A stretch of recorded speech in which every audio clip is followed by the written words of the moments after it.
Peace and respect to you all. Welcome to Demolished Doctrine, the beginning of the end of religion, and our return guests, who, I don't know, my brothers, Steve and Mac, without whom I would be sitting here rambling on about who knows what. Probably wouldn't be a very good show for you. Thanks to anyone who watches this live, and thanks to anyone who watches this in the future. I hope you'll vote on this and make comments below the videos. I am not famous so much that I don't have time for you. I do have time for you. Please comment. I will respond. Guys, you have the floor. Or well, Mac, we agreed you would go first, right? So yes, I'll go first. Thank you, my zebra friend. I will go first. So I was thinking about this today when I was out in the garden this morning. I had some nice morning time in the garden. And I was thinking about how much affection I have for this world and for the life that grows on it. And I was, in preparation for the show, I was thinking about, from your perspective, that's a problematic attachment. Or at least it could become that at some point. And you know, that's it's one thing of how that affects me personally, but I expanded that, and I think it could be a legitimate challenge for you, that the idea of cultivating an affection for the actual life force on this planet and for the planet too, is a big part of a lot of traditions, a lot of the traditions that you point to as supportive of your worldview. But that part of it, that aspect of it, doesn't jive. I know there's a lot of other aspects to world religions that you would consider mistaken or misguided as well, but that's something I guess I get a lot of edification out of, that connection and that growth of a connection. And I will be sad to say goodbye to the planet, so. Hey, I personally love you too, Sammy. Yeah. Me too. You are one of my best friends and brothers, and you challenge me in ways that no one else does, and I really appreciate it. For sure. Really. Okay, so to speak from the Christian text first, because I'm in a basically Christian descent nation. They learn to love the creation instead of the creator. Okay. Now, does that make your appreciation of this biodome, this very, very fancy habitat, a negative thing necessarily? Well, no, actually it doesn't, because this is a miniature heaven without the tech. That I'm certain that there is something that has to be maintained, like the dinosaur room in heaven, the Pleistocene, the Devonian, the room. Okay. Yeah. All these different time frames have to be maintained so that they have the animals, flora and fauna available to stock the earth with. Okay. So I have a deep appreciation for things like, I don't know, certain flowers and trees and beautiful animals and stuff like that. But my appreciation for that will extend into heaven. That won't change. So I think it's not so much saying don't appreciate that which is surrounding you as much as don't forget that ain't the point.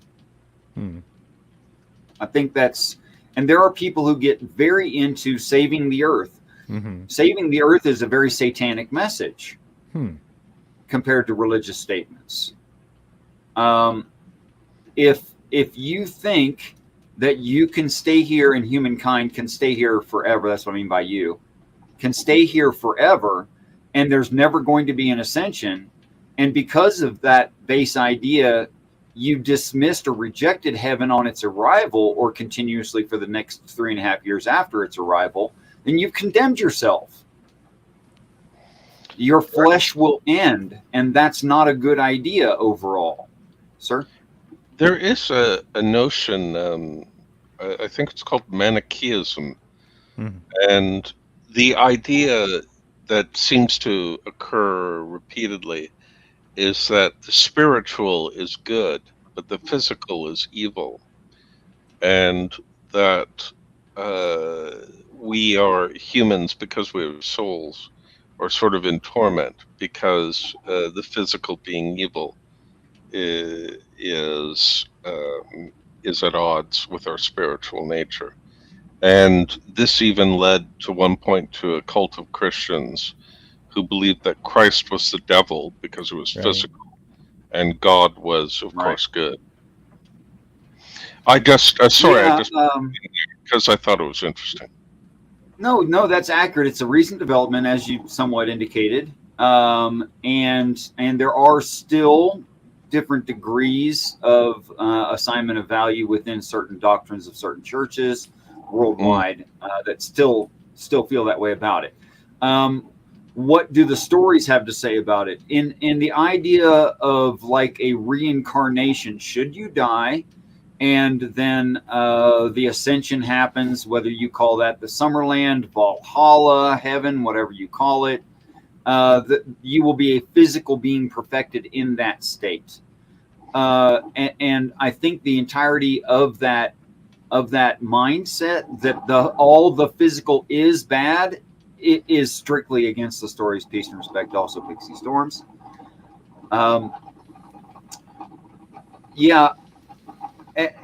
And to go back to Mac saying that it seems that within these other religions that I attest to are true. Hold on a second.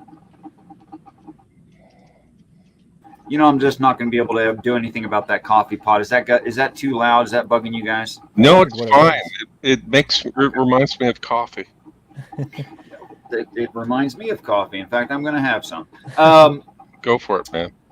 That these other stories are attesting the same thing. Of course, I do maintain that, like Christianity, the religious original intent of the stories has been lost over time. A universal statement like Thor is Buddha, is Jesus, is the Great Spirit, is all of these names. The Yellow Emperor. That's all one being, and it's predictive, which is why you can't find them in actual history. There's only stories of them. So in that same venue, that same thought process, yes, it's talking about us maintaining and being responsible for our physical surroundings. I just don't think it's talking about when we're on this planet. I think it's talking about us being conservationists in heaven. And just like all the rest of it, we don't do, I don't know, a decent percentage of any of these demands now. Like none of us did. Ask a Buddhist when he's going to perfect his religion. The answer is never. Ask a Christian when they're going to fulfill the Bible. The answer is never. They're not going to do it here. It can't be done here. Take, for instance, as an example, the 613 laws in the Bible that Christians will say, well, I don't have to follow those laws. I just do what Jesus said, the 2. But the Jew is supposed to fulfill all those laws. Do you know what it'll take? You need a support group of 30 Gentiles per Jew to support each Jew so that they don't have to do all kinds of stuff. They need handlers. You need handlers. That was off air. You shouldn't do that, Oh, sorry. Mac. Sorry. I forgot. We were talking about famous people having handlers, which is someone who, tells them how to present themselves and, make sure their tie is straight before they get on camera and sets up the background so the background matches the speech and whatever like that. Yeah, it's so funny. You can watch like Joe Biden talking about how great America is, and on a bookshelf behind him is a football and a baseball and a Bible and come on. Like, how the hell did that stuff get there, man? Oh, it's just, that stuff's like that all the time right behind Joe. No, it's not. Can of Pepsi. A can of, yes. It's insane. Gone with the Wind. I mean, come on. Did you know that Gone with the Wind was on the Catholic Index? My mother almost got kicked out of her religious school for reading it. She didn't know. Oh, it's banned? Well, I don't think the church maintains the index anymore, but yeah, it was on the index. Huh. Oh, I didn't even know there was an index. That's how much I care about that stuff. Yeah. Well, now you know, and you can't get rid of that knowledge now. You can't get rid of the bump bottom no matter what you do. Let me dig a little deeper, Richard. Go ahead. I don't think so. And maybe I have maybe I have a misapprehension of the kind of traditions I'm trying to represent here, but aren't there ideas within especially indigenous cultures where the whole like the whole religion can be understood as integrating and accepting what nature is all about and the interconnectedness that we are part of, and that would include death and returning to the soil and things like that as well, as virtues, as opposed to getting off the planet. I mean, maybe I'm wrong about that, but I think there are traditions where the life and death on the planet is what's sacred. And I think that's what's understood to be animism. That's what I understood animism to be until I learned the way you use the word, which is novel to me.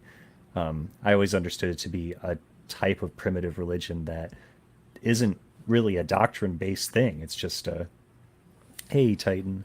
Shinto adherents would be displeased at your comment there, but that's okay with me. They can be upset. Why? What? I didn't mean to say anything bad about you Shinto. called their religion primitive, sir. Primitive in the sense that it's primary, like previous to the rest of the developed, religious systems. So it's inferior. Primitive is not a pejorative. Sorry, I'm just enjoying putting words into your mouth because you're a good egg. And that's always a terrible thing to do to someone who doesn't deserve it. So it's no fun to do it to someone who does deserve it. Come on. Yes. I mean, what would be the point? So what's the deal with Shintoism? Well, imagine a world of spirits and there is, the Romans used to do this. There was a god of doorways. Each stream had a god.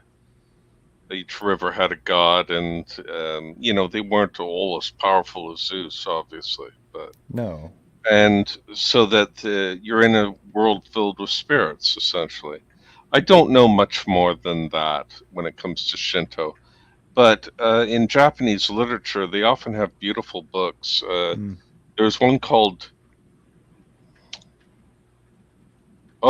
shoot, I'm trying to remember, but the author had the hilarious That's name. A weird title for a book.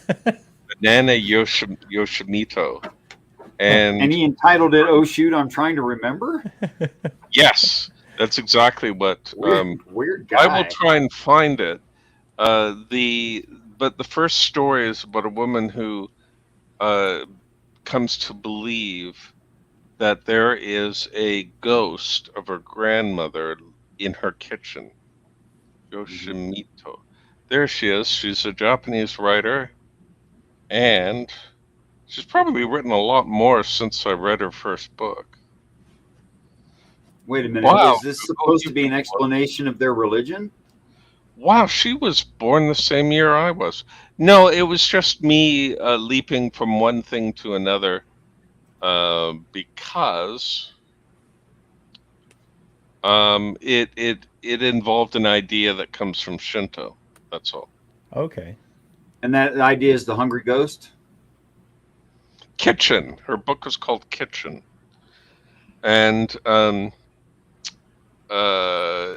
that's where the grandmother's spirit was. Sorry, I think I missed your question there, Richard.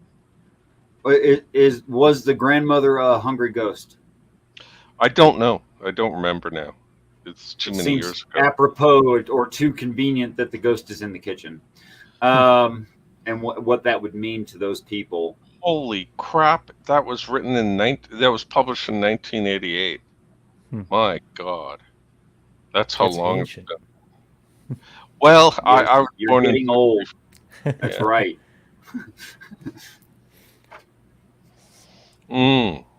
Anyway, I seem to have hijacked. Let's go back to Mac. I'm going to need a recap, Mac. I've completely lost track of what the actual thing was you were saying. I have that effect on people. You're good. You are talented. Steve was providing an example of what I was trying to get at, but I'm not even sure if that description, what I just heard about Shintoism, is really what I'm trying to say either. I think there's also a more direct, like more visceral, materialistic Maybe I'll look approach. up Shinto in the trusty Wikipedia, and then we can. Oh yeah, that's a great source. Yes, I know it's the best. The thing about spirits, even naming them that instead of just, living in the moment and being overwhelmed by, the majesty of existence. I don't know.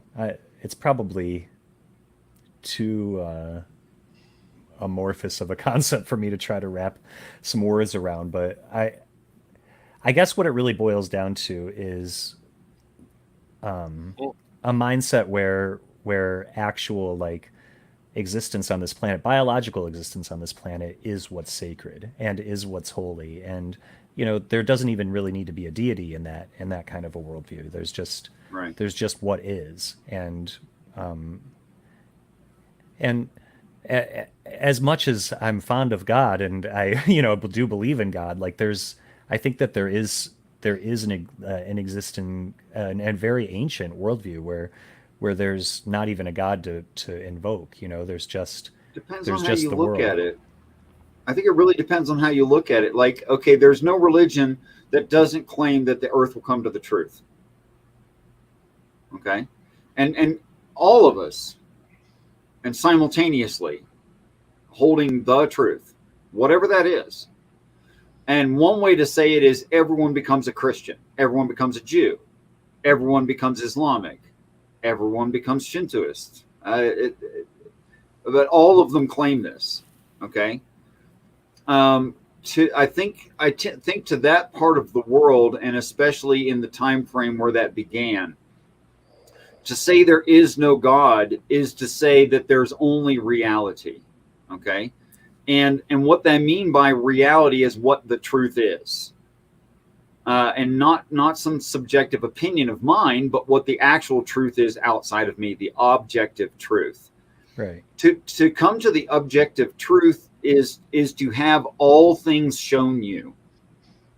And then, of course, if all things were shown to all people and their minds weren't damaged by some car accident they hadn't healed from, they'd been healed from it, then we would be of one mind, of one purpose, of one accord. We would, you could say it, it's sometimes said, you would return to the Creator. You would, the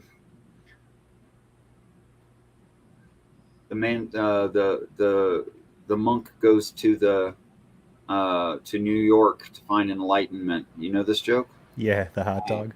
Yeah. Give me one, make me one with everything. Yeah. Is a way that it's said, So I think again that's very a universal idea. Of course, it's our tribalism and our personal pride that makes us say, like, that's only talking about my group.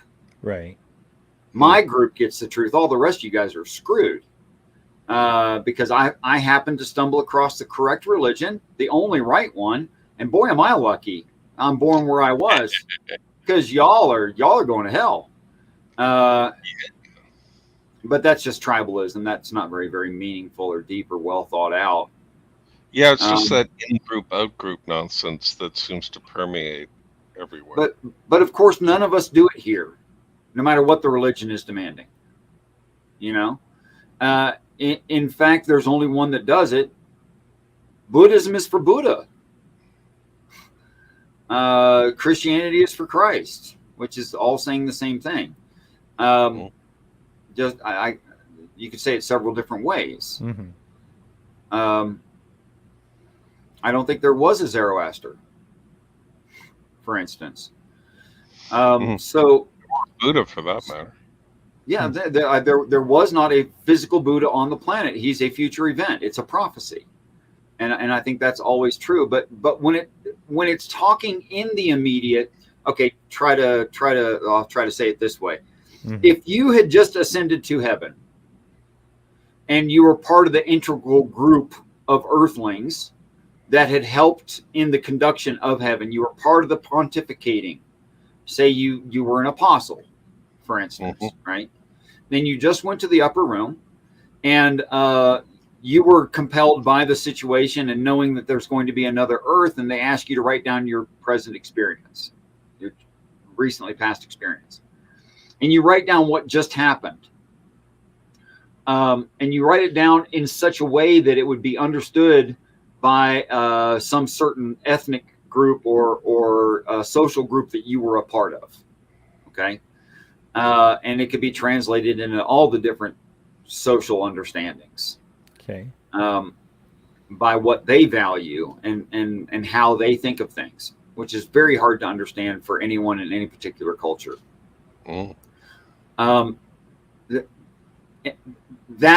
That becomes for the next Earth a prophecy of their end.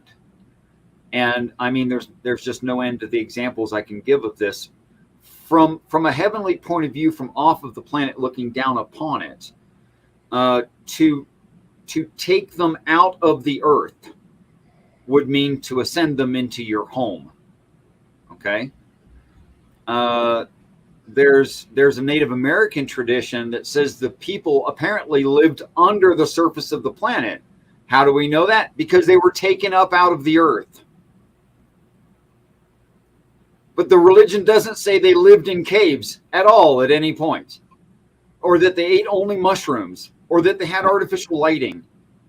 And we all know that without a lot of consideration, you'd at least have to come up out of the ground to like forage.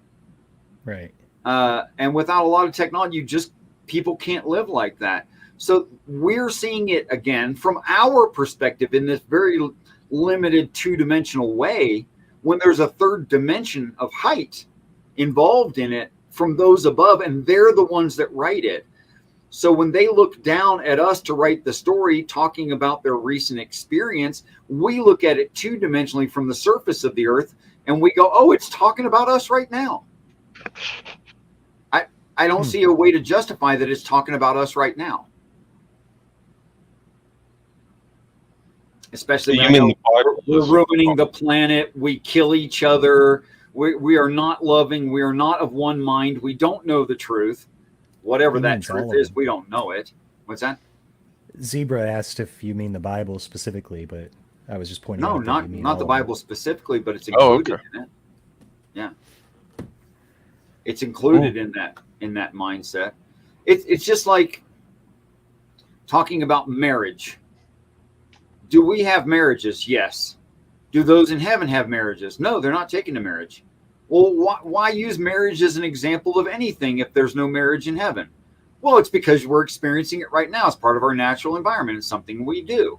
Most cultures, you have some kind of marriage thing going on. So it's a really good example to use of things that we're likely to do, and then we do and are doing, right? Yeah. So you say, okay, well, it's like a marriage.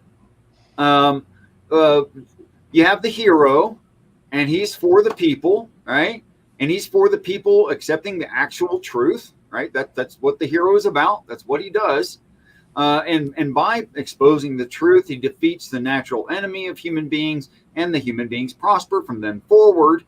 So you have, oh gosh, I got lost in my own expansions. So what was the overall topic again? Oh my gosh, I hate it when my brain does that. Well, we're talking about how it Shinto. applies there and not here. Okay, animism. Okay, so it's and Christians understand this, but they don't understand it as extensively as it's being used. The people on the earth are the bride of Christ. And then you have the feast, or the great feast, or the wedding ceremony, and the servants of the ceremony and or angels go out into the streets and highways because you splice in a branch that didn't belong. You can get invited to the wedding ceremony because not everybody who should have come to the ceremony did come. That is, they rejected the whole thing, becoming part of the bride. Does that mean that Jesus is going to have sex with everybody in heaven? No.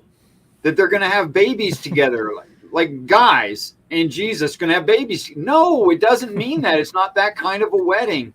It's only using our traditions here as an example, and it's not to be taken that literally. But it is like a wedding in that there will be cake. Yes, there will be, and really good pasta. But nice. I'm very happy to know that. Mom's lasagna probably actually sucked. Sorry, Mom. So, peace and respect. Stolen Veller. Lovely drink. Velour.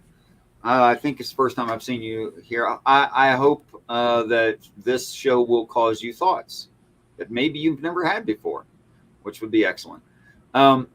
So, sexuality, slavery, marriage, simple things like watering your animals, having a garden, growing grapes and making wine, dead people inhabiting your kitchen, all of these kinds of things that we reckon or feel or understand or believe are being used as animism to teach us about something that hasn't happened yet. Peace and respect, Odium. And that's it. It's just animism. And that I believe none of this has happened.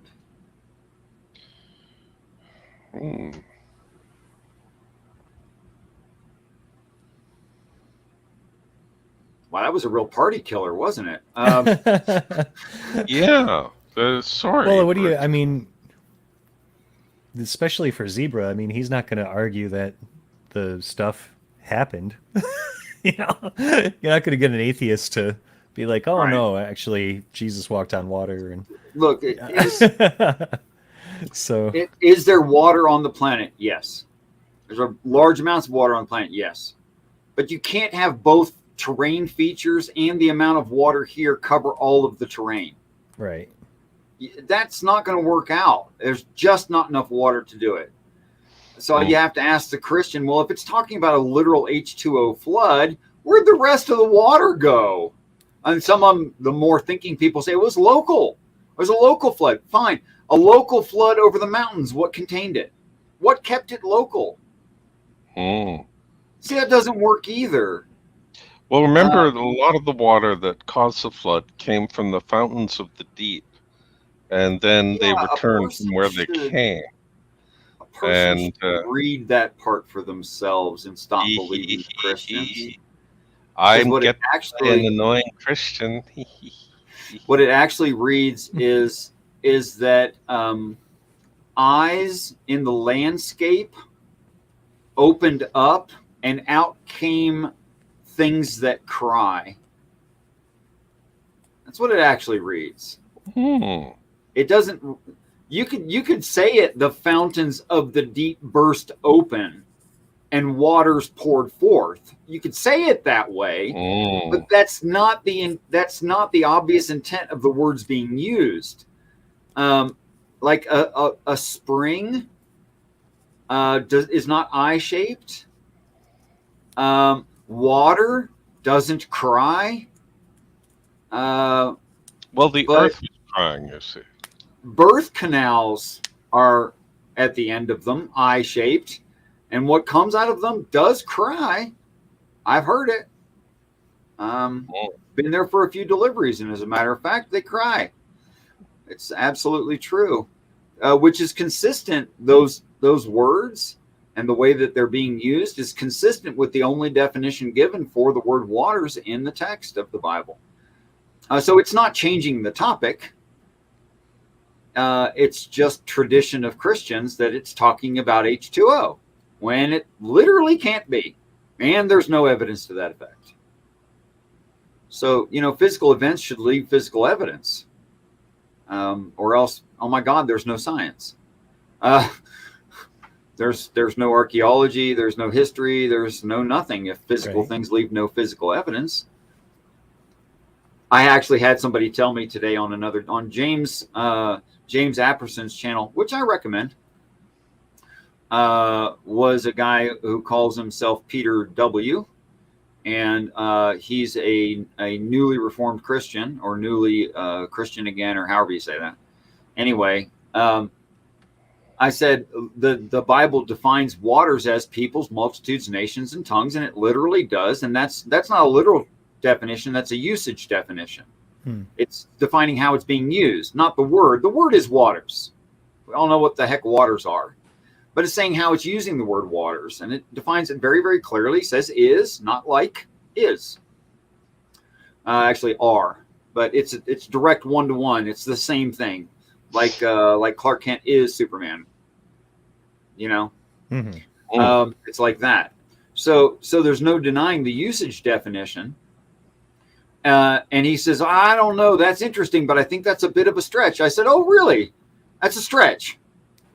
That's a stretch. Where most of the water must have sunk back into the crust is not a stretch. That animals and plants that did not get on the ark because they weren't available to that landmass somehow survived a flood when they should be gone.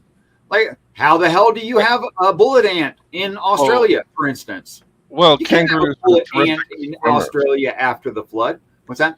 Kangaroos are terrific swimmers. People don't know. Yeah, but bullet ants aren't. Right. They ride on the backs of the kangaroos, you see.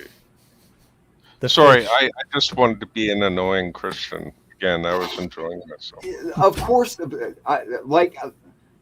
standard Christian apologetic for the flood as H2O is so much more of a stretch than the usage definition actually given in the text and how it is true in reality. It is true in reality. Everything that the text says about the flood is true of humans today. There's no part of it that isn't. In fact, we had covered over the mountains by 15 cubits by the time we'd invented decent airplanes. Never mind the space station. We're way over that now. That there is ultimate destruction of life due to the waters. Have you heard of global warming that we're causing? Do you know about the nuclear pollution into the ocean from Japan? Have you heard of Monsanto and DDT and Agent Orange and everything else we've done? Mm-hmm. Do you know that the honeybee is dying? So yeah, we're really killing the stuff. But those that are righteous, the three sons, and Noah, the giver of rest, and his wife, and his sons' wives, which the three sons in Hebrew are personality types. They're three major personality types. And yeah, they're distinctly male personality types. But it's not like if you presented them to Jordan Peterson or some other famous psychologist, they go, oh no, those are not personality types. Yes, they are. They literally are. So the three major personality types are like those words that are being used as the sons of Noah are those who are easily accept correction, right? Those who put up some fight. I don't know how to say that better. To receiving correction, but they still got corrected, right? And then the one of the recognizable name, Shem. That's what Shem means. In fact, the Hebrew call one of the pet names for God is Hashem, the name, which is, of course, the hero, the one who saves them. So it's a son that saves the other brothers. Yeah, no kidding. But will Christians go and look at those words? And no, they'll just read the Hebrew words, which the Hebrew know are not names. And the Christian have no idea they're not names. They'll just read the names and go, oh, it's a bunch of, dead Hebrew folks. Right. Hey, I'm going to have to sign off, guys. I'm drifting away here. All right. We love you. Thank you so much for having me. It's been great Take seeing care, you both. Peace and respect. Peace and respect As to you you. know. Goodbye, everybody. Bye. Sleep well.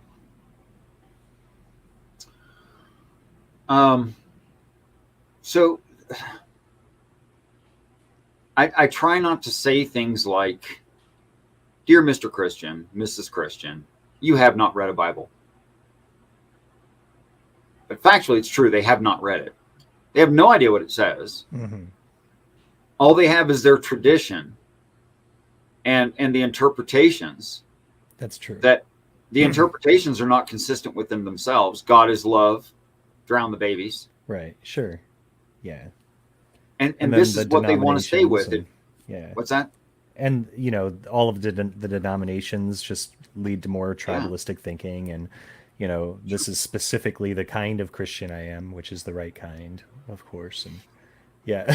And it's there's so much flawed thinking in that. If you go to church and they don't tell the truth, that Right. means that they don't agree with you. Right. So you keep church shopping for Right. one that fits until you find one that has the truth. Yep. That's just bad that's thinking, exactly what man. happens. Yeah. Some of the best anecdotal evidence that I didn't make this up is that my God is nothing like me. Right. Like I don't know how to be a set of social constructs. I can't do that.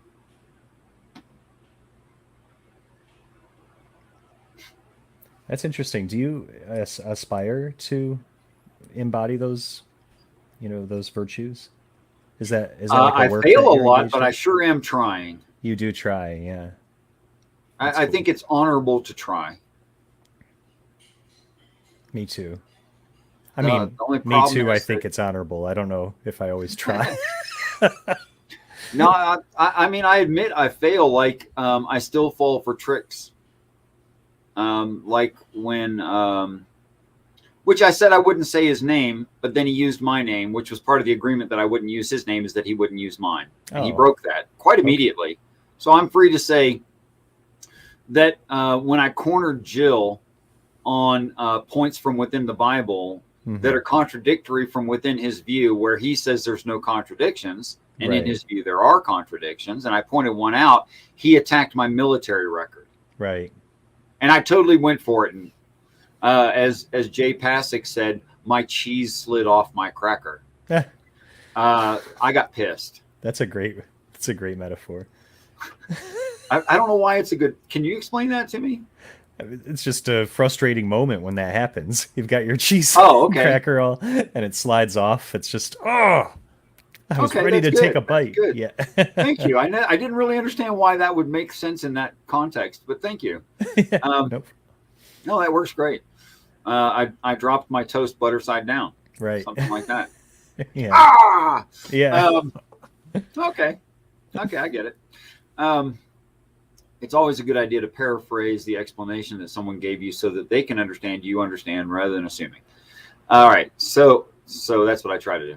Okay, so yes, I make attempts, but I'll still fall for crap. And what I need to do in situations like that is, this may seem like it's impossible, but it's true. I am so horribly honest. Now, I could be wrong, but I'm honest, right? And I expect everyone else to be. If someone does something that is evidently dishonest, my frustration meter pegs. Oh, sure. It pegs immediately. Now, I'm not going to do something dishonest unless I'm presenting it as a joke. And you'll know it's a joke because I'll say it's a joke, you know? Right. But I'm not going to try to like misrepresent you or degrade you in some way, because those are just dishonest things to do, especially during a debate. So I lose my crap. But what I should be asking is, why is my meter pegged, right? Oh, sure. And what's the appropriate response to my meter being pegged? And the appropriate response apparently is, think about how this person is being dishonest that is pissing you off. And why are they doing that? Right. Which is what Jay Pasick pointed out. He's right. That's what I should do.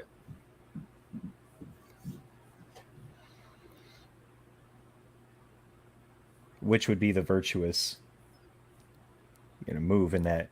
So that's the virtue of patience and understanding. Right. Right. Yeah. Because I have no cause to get upset because someone else says something inaccurate. That's true. Yeah. It wasn't me that said it. Right. That's good. I mean, I do that with a lot of other things. Like if I see people fighting on the street, I'll approach them and ask them what their intent was at the beginning of the evening. Usually they'll say to have fun. I said, is this fun? Yeah. Are you achieving the fun you were trying to have? Yes. Yeah. Because it doesn't look like it's working out. It looks like you're failing. Right. Maybe you should try a different approach. Because if that's what you intended to do, you're not doing it. Right. Why don't you go back to your intended purpose? Have fun. Go have fun. But that doesn't include beating each other up. I'll say things like that in situations like that because I think it's the right thing to do. But I'm not the person in the fight. Right. And the more I realize that when I adopt my environment, when the environment's unhealthy, the more unhealthy I am. Right. Well, I don't know why I should agree to that. Now sometimes maybe you need a good cry, so you go to a funeral.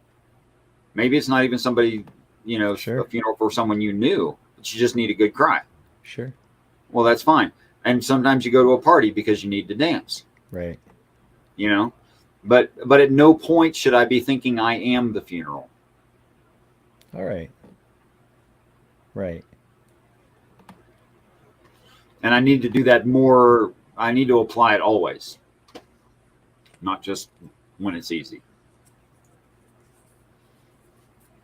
That definitely sounds like wisdom. Yeah, we're apparently lacking in possible wisdom. Yeah. Yeah. I know. I find that really interesting.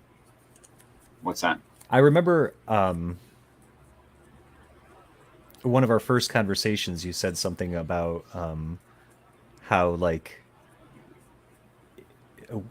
where's the evidence that we've eaten from the tree of the knowledge of good and evil? Right, where's that? If we had that, then why would we have a justice system that works really hard to try to figure out whether somebody did something wrong or not, and to figure it out in a way as close to objectively as we can manage as a society? We wouldn't need any of that. It would just be obvious whether somebody did something wrong or not if we had an apprehension, a true apprehension of that. And I thought that was a really interesting observation, and it's definitely been on my mind since then. And since that's true, since in our present state we need guidance to understand what's good and bad, or we just need to kind of figure it out on our own, we also have to acknowledge that we could be mistaken about those about those beliefs, you know. So like this seems here's a good good right now, question. but what if it's, you know, what if it's not good? You know, Right. what if the homeschool curricula that I picked this year is actually detrimental or teaching something incorrect? You know, I mean, but Well, I here's the flip obviously side have of good that. intentions. You know, Here's the flip side of that coin. Should I interrupt someone else's path right? Yeah, when what they're experiencing is successes based on past experience right, and failures based on a lack of experience or necessary information and experience, and it's growing them? right, Should I interrupt that? right. Especially if you have some kind of insight into some danger they might be in or some, you know, problem that they'll encounter No, down the more road. than that. I'm sorry, but I wouldn't stop a rape and I wouldn't stop someone from falling off a cliff. Wow, I would. I'd be really compelled to, but I think I shouldn't. What about a snail that's trying to get across the road? Would you pick it up and move it to the other side? Personally, I'll drive around it. But if another car hits it, That's its path. Yeah. that's its thing. I have a friend that speaks that way about snails crossing the sidewalk or the or the road. He says that's its journey, you know, you got to respect its journey because if it makes it to the other side, that's going to be huge for it, maybe. I mean, if it was you, you know, like If it obviously was it's one all of us metaphorical. in a snail body, yeah. Yeah. Yeah. Yeah, but yeah, snails I don't even think have a nervous system, but so, but you know, and if it doesn't make it, then it's, you know, it's doing what it's trying to do. Giving it assistance to the other side is could be considered unethical. I think this is Yeah. also your angle on the hidden God problem too. Is Yes. we're here to make mistakes and grow and learn from them. Of Sure. course, And to take that to its completion, to pray for an intervention from God is to say there's an error in the plan. right. That's right. Now I'll pray for wisdom, understanding, fear, power, conservation, counsel, knowledge. I'll pray for those things. Will I pray that the Father changes something in my environment or in my life to make my life easier? I wouldn't think of it. Yeah. I think that that's problematic to do that too. That's damn insulting, is what it is. Although the Bible does instruct us to ask God for stuff when we want it and Ask. Wait. to It pray for instructs stuff. who? It instructs Well, who? who whoever it's speaking to. I know what you think Yeah. about that. Yeah. I mean, does it make Yeah. sense to pray in Jesus' name when you're not Jesus? I mean, I never understood what that meant anyway. To Well, pray in look at it somebody's that way. name. If it's talking to the Jesus Hmm. and telling him, oh, by the way, when you're praying, claim who you are. Hmm. I mean, doesn't that make perfect sense? Is that what that means? To pray Do in you Jesus' sign a name? letter? Do you sign? Do you sign the end of a letter? Jesus? No. You're not Jesus. No, I'm not. You're on to Is it me. okay if Jesus signs it Jesus? Sure. That's what it's saying. Right. Huh. I mean, it's something like, now that you've gotten to this part of the story and you recognize your own life and everything I've written here was your life, and you do realize that because you are enlightened in the way that you are enlightened, that you must be Christ, claim it. Gotcha. Go ahead and admit who you are. Don't be in denial of it. And then get what you need from the Father.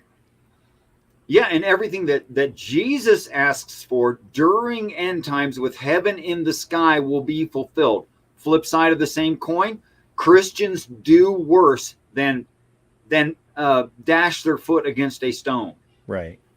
They die of horrible diseases and accidents. All the time. Every day. Yeah. There's some Christian who just died Right. while I was saying that.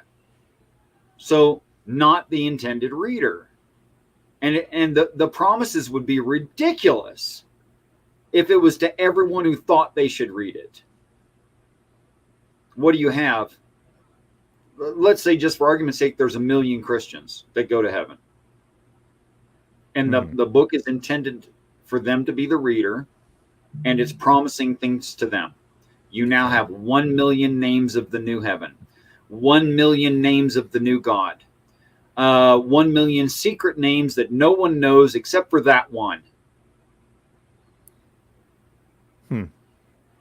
1 million thrones around the Father, 1 million crowns. Come on, man. Sounds impractical. It's not even, it makes it not special. Right. Like, why are those the highest rewards, but they're not special? It's like saying Jesus ain't special. Right. What? Well, how can a Christian say Jesus ain't special, Jesus is special simultaneously? Right. I know no way to maintain those kinds of ideas. I mean, other than obvious dissonance. Right. If you Well, that is the compartmentalize, answer.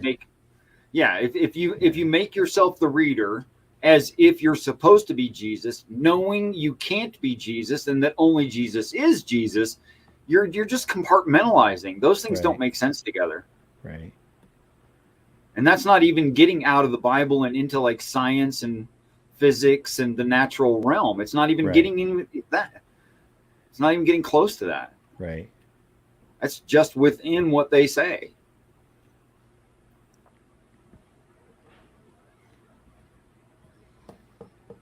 Yeah, well. Yes, it's evident to me that we have not eaten of the tree of knowledge of good and evil. We don't have it. Right. I think it's that's true. obvious that if it meant Adam as a physical first person who had a physical first son, whose name was Cain, and then God admonishes Cain for not knowing the difference between good and evil. Do you not know that when you do evil, evil lies at the door? That's right. He didn't know it. Firstborn child did not teach his firstborn son. Right. Adam did not teach his firstborn son all of what is good and evil. Even the real basic stuff like don't murder your brother. Right. Like, come on, Christians. You can't be reading this right. It makes no sense. Right. However, if it's talking about Adam as a kind, that which whose face turns red, namely us, and it's talking about such a time that we leave the garden, which is, from God's perspective, this biodome, the earth. And it doesn't say punishment. It says promise. That's what the word curse means. He's cursed. That the earth will only produce thorns and thistles. By the way, you don't eat thorns and thistles. Not yet. There's lots of stuff here that's not thorns and thistles right now. By the way, in case you didn't notice, there's like oranges. Right. And stuff. Yeah. Those aren't thorns and thistles. That is talking about our ascension. This explains why at the end of the story they're offered eternal life, because on our ascension we're offered eternal life. Not a moment before. So if I asked a Christian questions like, entering into heaven, would we know the truth of what is good and what is evil? Will we be offered eternal life? Would we be leaving the Garden of Eden? Is it the Father that provides these things? Come on. Yeah. Now you've got coherence. Yeah, it's super simple. Yeah. It's consistent. It's coherent within itself, yeah. So what's wrong with starting a lesson with an overview? Just tell me what is bad in teaching about starting of the lesson with an overview. What's wrong with that? It's good to do that. I think that's called building memory hooks. Right. Yep. And is a standard teaching method all over the world for humans. That's a syllabus. Genesis is a syllabus, guys. That's is that the right word, syllabus? What's going to go on that year? I think so. Yeah. Yeah. Yeah. And what's expected. And now we're about to learn the following things. Right. Topic A, what is truth? Topic B, what's eternality? Topic C, what's the earth for? Topic D. Come on, man. Right. How'd the Earth get there? It's Hey, before we call the hour, we got a few more minutes left. I wanted to check in about the Pan-STARR comet. yeah. Where is it Okay. at? What's it doing right now? Haven't Well, checked in on it for a while. I don't know. Let's bring it up. I'll bring it up so I can, unless you want to, and I'll share it and whatever. Yeah, I'd rather you do it. I got a bad connection here. Okay. I want to I open think in new tabs. I think I started. Yeah, there it is. Ooh, no, don't leave this site. That's not the right way to do it. Oops. Hold on a sec. Right click. Oh, there we go. Open a new tab. Yeah. And down to share at the bottom of the StreamYard. Share screen. Yeah. Always hit share system audio because sometimes you don't need it, but it's a good habit to be in. Chrome tab because I'm using Chrome. Comment and share. What is going on? There we go. Wow, that was weird. Everything just went kind of slow because something else was loading. Okay, here, finally. Wow, that took a minute. All right. So let me put us at the bottom where that's the largest possible. There it is. Come on, StreamYard sweethearts, you can do it. Okay. And I can't see you right now, Matt, because I went back over to the other screen. Okay. All right. So the white line, you can see my cursor, yeah? Yep. The white line that if I put my cursor on it turns red. Yep. That's the path. All right. And this is very close to the line of our solar system. This view is the default position. And I'll share this for anyone who wants to look at this themselves. I'll share this link. Let me go ahead and copy that. Yeah, this is a cool website. Copy. All right. And now this is not NASA. This is an independent using NASA information to create a 3D representation. Okay. Mm-hmm. And by scrolling, you can shrink it or grow it. All right. Mm-hmm. And then by left click with cursor, you can drag. Right. Okay. Okay. So that's coming up right now into its escape orbit. So no, it's not. about parallel with. Oh, it's on the far side. It still hasn't come. It's still past coming the down sun. at us. It hasn't pierced the solar system yet. Oh, okay. That's coming down. Okay. All right. So if I look upward, if I grab the bottom of the screen and push it up, I'll be able to look upward and I can see where it came from. Right. And there you go. Long about highlight that. Long about directly north of us. That's where it came from. I.e. North Star and Dagon and all that. Wow. Okay, so it's still on its way down. Oh, from this we can see it's just below. It's just below. Oh, yeah. So I am outdated. It's The just plane, below yeah. the plane of our solar system. You just tell. How about that? Wow. Okay. Now, if this is the comet I think it is, then this line continuing out of our solar system is not accurate. And this has this line, this proposed line of where it's going to be and when, has changed over time. It used to be much closer to the path of Jupiter, which is here.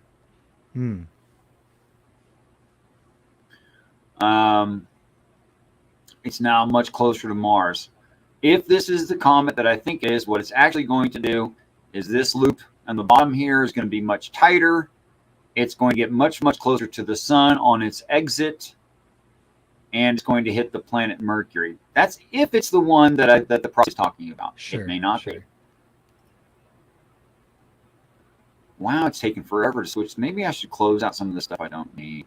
Let's see. Let me get rid of that. Get rid of that. Get rid of that. Get rid of that. Maybe things like better. And then I'll put that link there. Nice.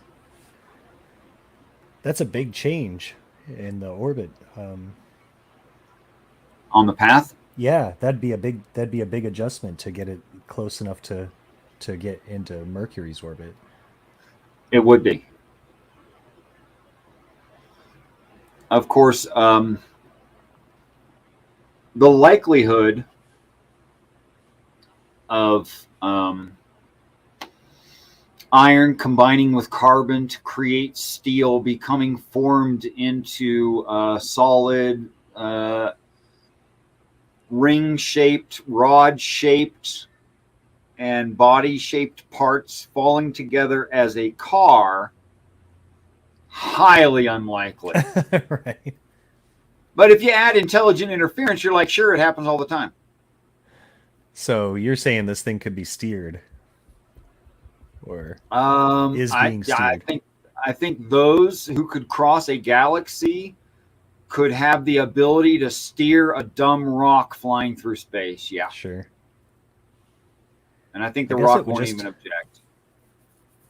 I guess it would just have to slow down, really, because it's lined up otherwise. So Yeah, yeah. just needs It to. looks like it's going pretty much right under the sun. Yeah, Yeah. because it kind of has no choice because it came from almost perfect north. Right. Right. So if it misses the sun, it has to loop directly under it. Right. If the sun pulls at it, which it Yeah, obviously as long is as pulling, it's orbiting the sun. Yeah. it's already curved quite a bit. Well, here we go. There's no guarantee this is the right one. Right. You know, personally, I will be thoroughly convinced if encircling under the sun it breaks into 6 parts. Right. I will be thoroughly convinced. If Yellowstone erupts or some other major volcano, some super volcano on the planet erupts, which I think Yellowstone's the only real candidate, because all the rest of them are either dormant, not able to become active because they're just sealed up, have a real thick lid on them, or they're under the ocean and just won't perform what the prophecy says. If Yellowstone went off, I would become convinced that this is that time. Gotcha. But like anyone else, I think I should wait for the signs. Yeah. Yeah. Cool. Well, let's wrap it up there. I think that's a good All right. spot. Yeah. Thanks for getting into that with Jamie, me. what did you just post, man? Oh my gosh, that's a big link. Yeah, trajectory 20. Those has Torino. Oh, this is the path of Oh, the Apophis. Apophis. Yeah, yeah. Yeah, which Apophis is what is not Greek. That was a god, yeah. Yeah, it means death, I think. I don't know Okay. if it's a Greek god, but I Which know language Apophis. is that? It looks like it could be Greek. I don't Yeah. know. Apophis. Egyptian. Oh, peace and respect, Crypta. Just saw you. Hi. Oh, Crypta's out there. Nice. Apophis is Egyptian, also known as Apep or Apepi. Okay, so it's a Greek or Latin term meaning an Egyptian word. Yeah, that's right. Yeah. And it's a snake. Appears in art as a giant serpent. Peace and respect, Wildheart. Oh, and Oh. Jamie, if I forgot to mention you. A serpent. Mhm. What is the serpent? What's the serpent's part to play? All right, let's see.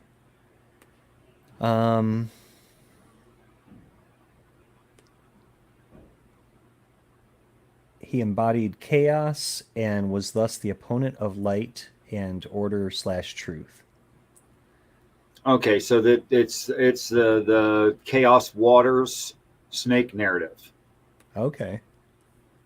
Again, peace and respect, clout.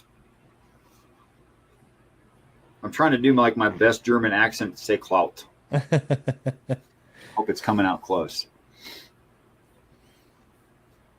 That part of the world, not necessarily German. I don't know.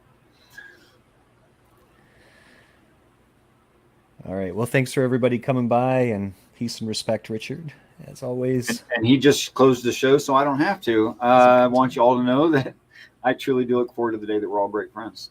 Until next time. Peace.